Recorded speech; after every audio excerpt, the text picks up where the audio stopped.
I'm in Iceland. It's a beautiful country, lots of things to see. We even rent a small cottage back there. I'm gonna show you around. So in my channel, I reviewed a lot of chargers. I wanna share some travel experience tips in terms of charging devices.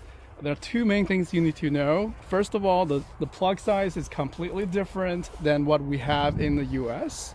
Second, the voltage is 240 volts, which is basically doubled the voltage what we have in US. I brought a lot of electronics on this trip, including a camera, laptop, Nintendo Switch, AirPods, and 4 iPhones. I'm gonna show you how to charge all of these things back there using a Mo4 travel adapter. If you travel internationally, this is a must-have. It has 3 retractable and rotatable plugs that are compatible with EU, UK, USA, and Australia standards. It's not a voltage converter, but you can use the 5 USB ports anywhere in the world. More details can be found later in this video. In Iceland, the AC wall adapter is completely different from what we have in the US. Therefore, the travel adapter like this is a must-have to make it compatible with our fast chargers or power strips. If USB-C to USB-C, USB ports, a 3-in-1 charger for iPhone, Apple Watch, AirPods.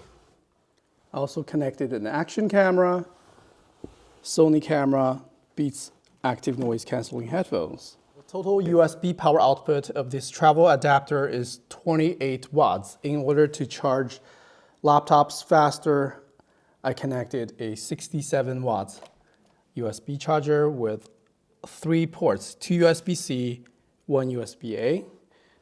So I'm able to connect additional 3 more devices here. So I just came back from my Iceland trip, and this world travel adapter from Mo4 Travel performed flawlessly, and all my devices, basically everything that has a battery built in, has to go through the charger from this adapter or the connected adapter. We're using a faster charger. Here's a few more details I want to share with you guys.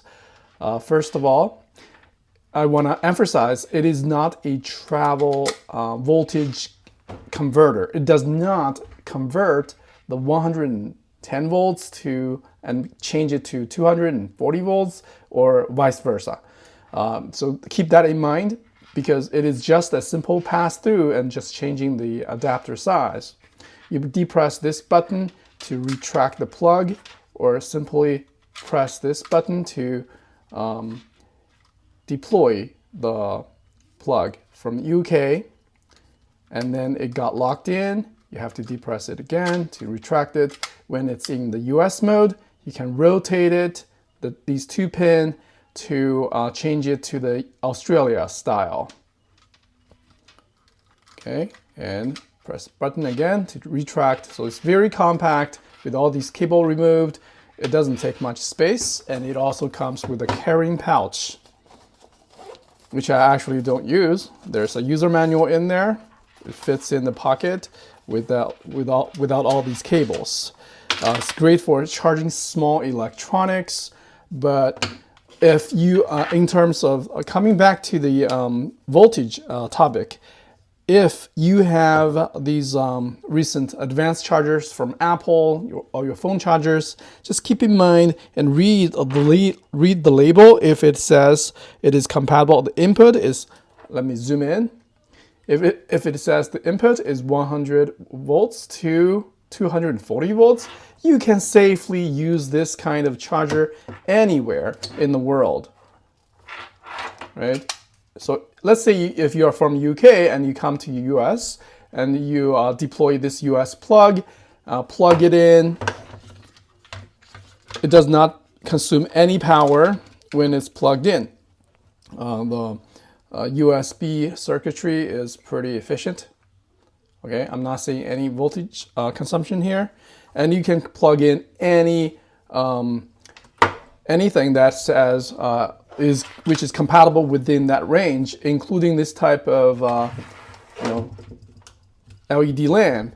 You can plug it in and still be able to use it because the adapter of the lamp says it's compatible with 100 volts to 240 volts. So this is okay. Usually, you know, I guess all these modern small electronics would have a wide voltage compatibility range. So that should cover it. So I'm using this, I'll be reviewing this charger later in my channel. 67 volts, 3 USB ports. Yeah, so if you don't have a laptop to charge, you know, just maybe iPhone and iPads and tablets, you can totally get away with this thing standalone. But you know, for faster things, for more powerful electronics, use a fast charger. But you can also connect more things to it using a power strip. If you bring a power strip of any style, should be able to use it. Just keep in mind to keep the range, to keep the voltage, the total power consumption under, depending on where you are in the US, keep it under 1,840 watts. And if you're in the country that takes in that outputs 110 volts, it's going to be 880 watts of total power consumption. If it exceeds that, the fuse here will blow, but there is a replacement hidden in this compartment. So you just need to replace the fuse and remove the load, and should keep you going. Keep that in mind. So there's a fail-safe here.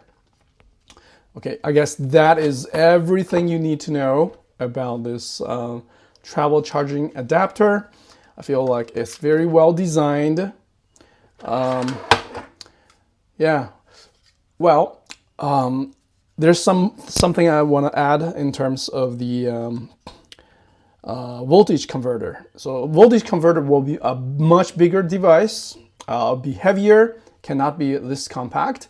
If you're carrying like a hair dryer, that is something you want to really make sure the voltage falls in with the range of the thing you're using, and check the voltage of the local electricity supply. I guess that's the thing. Otherwise, I can highly recommend it. And again, my Iceland trip will not be as pleasant as without such a little device. I will not be able to charge all my cameras and record my journey. Well, by the way, if I need a lot of USB-A ports at my desk, I totally use it when I'm in the US. This is totally doable. Again, just use the US plug. This is what I use right here as a USB charger, regular USB charger.